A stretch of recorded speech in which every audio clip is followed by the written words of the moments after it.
filmed, but didn't want to talk. For now, this is a war not of tanks and bombs, but of images and of words, fought between Russia and its traditional NATO foe, with Ukrainians stuck in the middle. We are proud that we are Ukrainian soldiers. We are proud that we are Ukrainian officers. We are proud that we have such kind of support and help. And we will do everything possible to defend our country.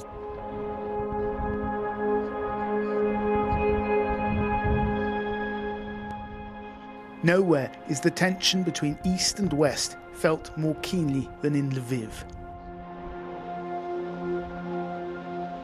Over the past century, control of this city has passed from the Austro-Hungarian Empire to Poland, to Nazi Germany, then to the Soviet Union, and now independent Ukraine. Хочу звернути вашу увагу, обратіть внимание, на то, що, бачите, є железобетонне перекриття. In the basement of a residential block, they're preparing a bomb shelter, one of thousands across the city. In the 1980s, Oleg served in Afghanistan alongside Russian and other Soviet soldiers. Now he faces the prospect of fighting against his former brothers in arms. Были раньше в Советском Союзе, мы же все были одной страной и служили все вместе. И сейчас, конечно, это все очень дуже сумно. Да. Что мы находимся сейчас в такой ситуации. Но страну мы свою не отдадим однозначно.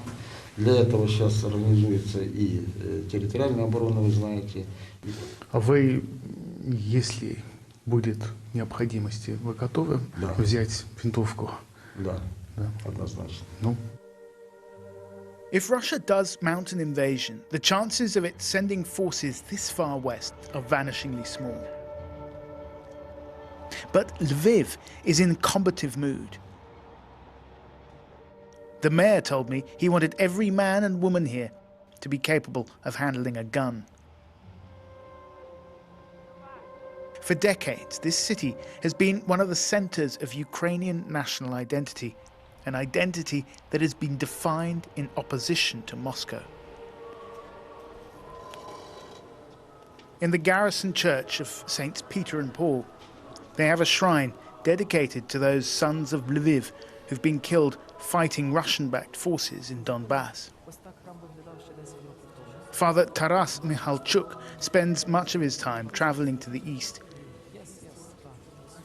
Тут у храмі у нас знаходяться, ось, щоб ви бачили, наскільки це все страшно. Ось. Right, yeah. That's someone's water bottle that's obviously been hit by shrapnel. Ministering to those on the front lines of a war that is already 8 years old. Do you worry that this conflict is entering a new and more dangerous phase now? Безумовно. Сьогодні ситуація, в якій ми опинилися, вона виглядає дещо небезпечніше, ніж було до цього часу. Проте для мене, який уже 8 років, скажімо, переживає, для мене війна має певне своє обличчя.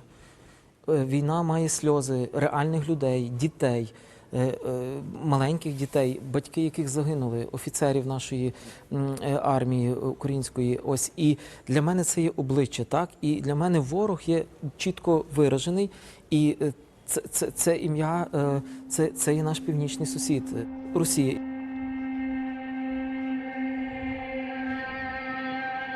The deep connection between Ukraine and Russia goes back much further than a shared Soviet past. It was here 1,000 years ago, in Kiev, in this stretch of river, that Prince Vladimir baptized his people, founding the Russian Orthodox Church. And the further north and east you travel, the more likely you are to meet Ukrainians who, despite everything, have a sense of their connection to Russia through shared bonds of history and of faith.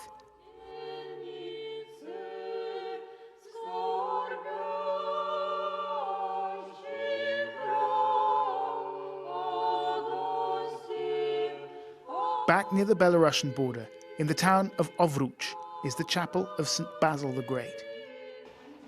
Here, they have a shrine not to the fallen of Donbass, Ah, this is, yeah, Оце да, ікона Ніколая II. the last Tsar of Russia.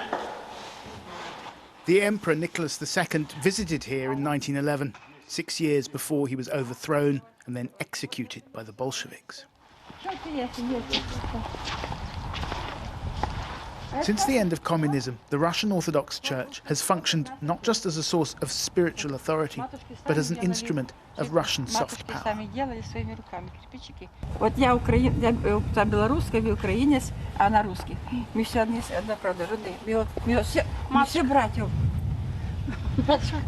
Нет, на самом деле у нас просто все, нас делят. А люди просто сейчас обнищавшие, если честно. У нас обстановка в Украине, наша власть Украину уже положила на лопатки. Украины уже как бы нет. Все. The image of Ukraine as a chaotic, failing state is part of the Kremlin's playbook. It's a message designed both for domestic Russian consumption, don't flirt with the West, but also part of Moscow's PR campaign in Ukraine. В результате уличных волнений и незаконного свержения власти. Так было в Северной Африке в ходе арабской весны. Так было и на Украине. Сработало. This propaganda war has